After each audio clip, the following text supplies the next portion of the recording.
2023 A level exam එකේ අහලා තියෙන මෙන්න මේ MCQ ප්‍රශ්නෙට උත්තරේ ගන්න විදිය.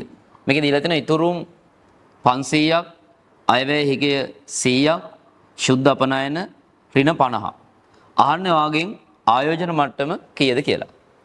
දැන් මේ වගේ ගාණක් හදනකොට අපි බලන්න ඕන සාර්වාර්ථික විද්‍යාවට අදාළ සාර්වාර්ථික සමතුලිතය විකල්ප ප්‍රවේශය තමයි කාන්දු වීම සහ විදීම් ප්‍රවේශය. මේ කාන්දු වීම විදීම් සමාන කරලා අපිට පුළුවන් මෙන්න මේකේ ආයෝජන කීයද කියලා හොයන්න. එතකොට අපි දන්නවා විවෘත ආර්ථිකයක කාන්දු වීම වලට අයිති වෙන්නේ පෞද්ගලික ඉතුරුම්, බදු, ආනයන කියන එක. විදීම් වලට අයිති වෙන්නේ ආයෝජන, රාජ්‍ය පාරිභෝජන වියදම, අපනයන කියන එක. එතකොට දැන් මෙන්න මේ තොරතුරු ටිකට මෙන්න මේ කියන සමීකරණයට මෙන්න මේ කියන ගාණ දීපු තොරතුරු ටික අපි ඇතුළත් කරමු. පෞද්ගලික ඉතුරුම් තියෙනවා 500ක්. ඒක මෙතෙට දැම්මා. එතන මේකේ T දීලා නැහැ. ඊට පස්සේ M දීලත් නැහැ. I තමයි හොයන්න තියෙන්නේ. ඒ වගේම G දීලත් නැහැ. X දීලත් නැහැ. එතකොට මේ ගාණේදී අපි නිර්මාණය කරගන්න ඕනි මෙන්න මේ තොරතුරු ටික. මෙතන දීලා තියෙනවා අයවැය හිඟය. අයවැය හිඟයක් කියන්නේ රජයේ බදු ආදායමින් රාජ්‍ය වියදම් අඩු කිරීම. අන්න එහෙනම් මෙන්න මේ ධන G සමාන ලකුණෙන් මෙහෙට ගේනවා. එතන ඍණ G බවට පත් වෙනවා. එහෙනම් මෙන්න මෙතන බදු වලින් අන්න G අපි අඩු කරා.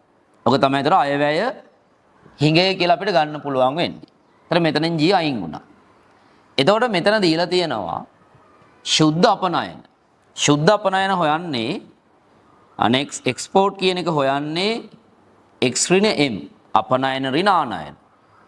මෙන්න මේ ධන m අපි මේ පැත්තට ගෙනියනවා. ඒතර ඍණ m බවට පත් වෙනවා. අපි මේක ලියා ගන්නවා I G මෙහෙට ගෙනාවනේ. දැන් G නැහැ. ඒතර මෙතන x තියෙනවා. මේ ධන m මෙහෙට ගෙනිච්චාන් ඒක ඍණ m බවට පත් වෙනවා. right. දැන් අපි තොරතුරු ටික දාමු. 500 ධන තීරින G කියන්නේ අයවැය හිඟය 100ක් තියෙනවා. ඒතර හිඟයක් කිව්වා ඒක ශේෂය ඍණාගයක්. ඒ නිසා මෙතෙට දාන්න ඍණ 100 සමානයි I දන්නේ නැහැ. ධන x ඍණ m කියන්නේ ශුද්ධ අපනයන. ශුද්ධ අපනයන තියෙන ඍණ 50ක්. ඒතර මෙතන ඍණ 50 දාන්න.